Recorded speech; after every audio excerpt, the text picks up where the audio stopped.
สแนมวันนี้เนาะทางโรงเรียนมศนบของพวกเฮาเนาะก็ถือเอาโอกาสนี้เนาะสรุปเบียกงานกีฬาเนาะการเคลื่อนไหวกีฬาประจำปีโซเคียน2025-26เนาะที่ผ่านมานี้ที่ทางเมืองเพื่อได้จัดขึ้นเพื่อเฉลิมฉลองวันสำคัญต่างๆก็คือวันงานบุญประเพณีนมัสการพระธาตุโพนเนาะองค์ศักดิ์สิทธิ์คู่บ้านคู่เมืองหันเนาะขันสันทางเวียนมศนบของพวกเฮาก็ได้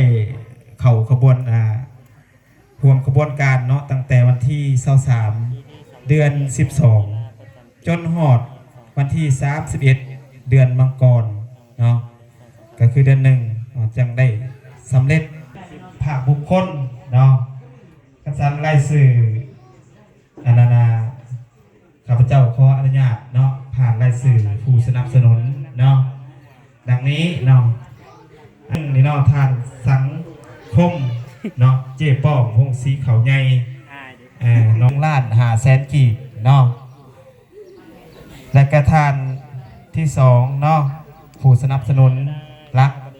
มาโดยตลอดเนาะอันนี้ก็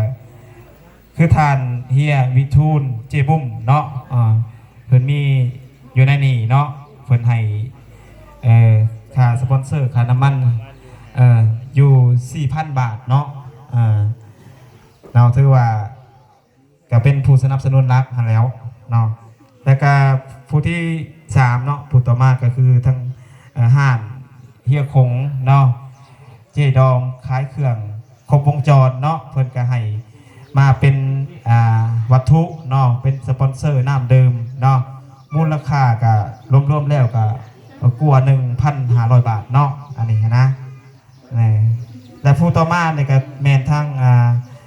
นายบ้านเนาะนายบ้านมันเนาะเด็กขาดนักขณะบ้านเนาะเพิ่นทางนาบ่อเฮาเพิ่นก็ให้200,000 กีบแต่ก็ในอันพอบันไทยเนาะก็200,000เมื่อนั้นเพิ่นให้เนาะแล้วก็แม่บุญเนื้อบ้านอาจารย์เนาะนี่เนาะ100,000 กีบเจ๊ซุยเนาะเจ๊ซุยก็200,000 กีบเนาะแต่ก็บ่าวกัปตันเนาะบ่าวกัปตันนี่ก็100,000 กีบแล้วก็อีลุงตุ้ยเฮานี่เนาะลุงตุ้ยนี่ก็100,000 กีบเนาะสร้างตายห้วยม่วงเนาะห่านสมแปลงรถยนต์สร้างตายห้วยม่วงก็400,000 กีบเนาะแต่ก็เจ๊ติ๊กเฮือนหินเนาะ100,000 กีบกับ100 บาทเนาะบัดนี้ก็ผู้ต่อมาก็เจ๊ตุ๊หน้าบ่อเนาะห่านขายเครื่องเนาะ100,000 กีบอันนี้ก็ดีผู้ต่อมาก็ทานสีเนาะทานสีสวรรค์เอเย็นเนาะวันหน้าบ่อเฮานี่ก็100,000 กีบเนาะแล้วก็ผู้ต่อมาพอทอมีอิเล็กโทรนเนาะอิเล็กโทรนแจ็คมีเฮานี่เนาะน้องแก้มใสเฮานี่ก็50,000 กีบเนาะแล้วก็ผู้ต่อมาเจ๊คันทลีทางบ้านนาดูเนาะแล้วก็200 บาทอันนี้เนาะ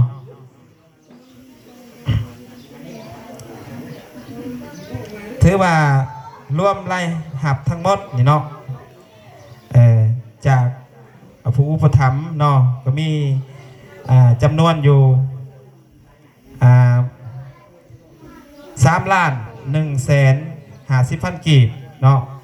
กับเงินบาทนี่เป็น 4,300 บาทเนาะบวกเขาเพิ่มเลยเนาะ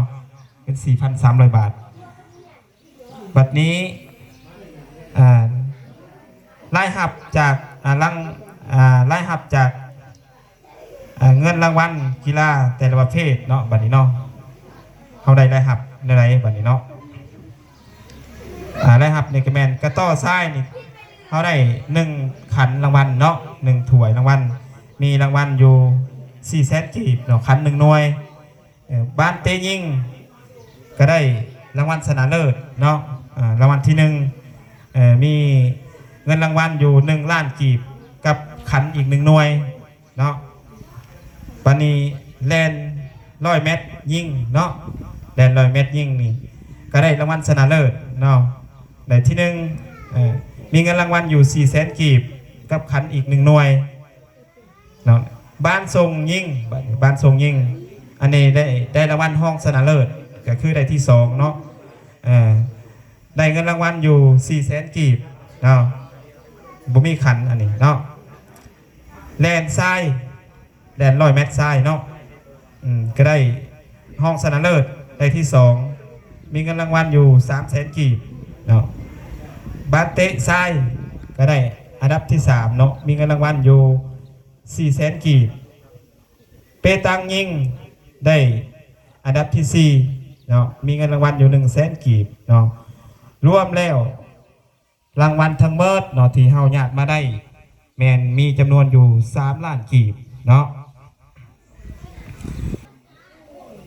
ทั้งหมดโรงเรียนมศนบสามารถหับมาได้เนาะ6,150,000 กีบกับเงินรางวัลกับเงินบาทอีกเป็น5,300 บาทเนาะอันนั้นแมนและหับของการเคลื่อนไหวเวียกงานกีฬาเนาะในประจำปี2025-26นี้แต่ต่อไปข้าพเจ้าขออนุญาตอ่านรายจ่ายเนาะผ่านรายจ่ายเนาะ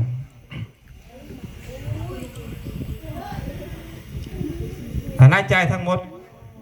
ของการแข่งขันกีฬาที่มศนบได้ใส่จ่ายไปเนาะคือในวันที่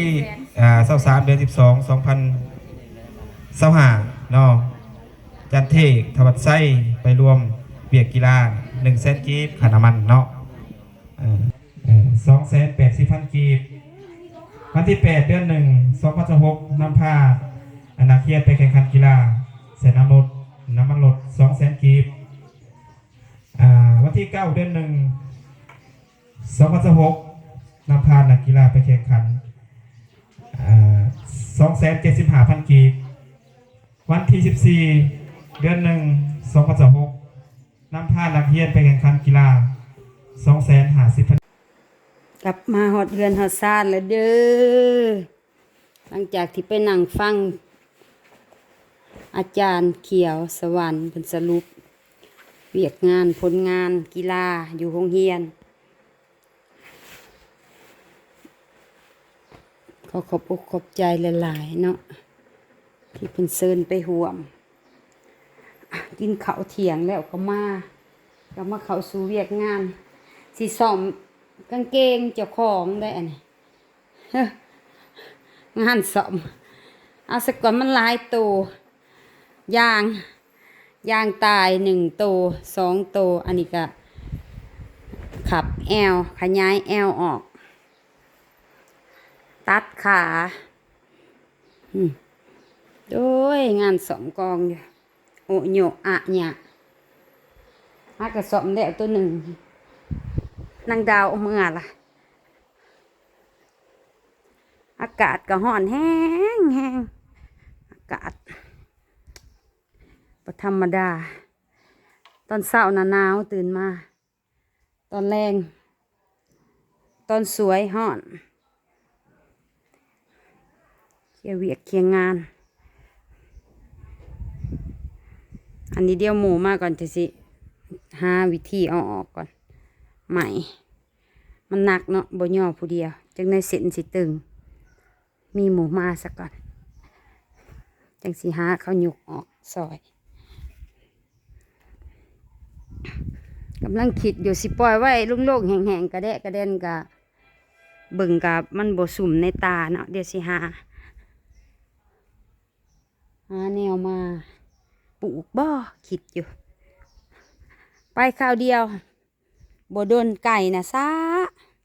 นี่ผลงานนะกลับมาเนี่ยกะเละสิเมนมีคนไหลให้นี่จังหมุนสำนี้คันบ่มีคนไหลนะอุ้ยปุ้ยบันเทิงศิลป์เบี้ยพักนะออกเบิดนี่แหละโอ้ยขยันสิบ่มีหัวอยู่นี่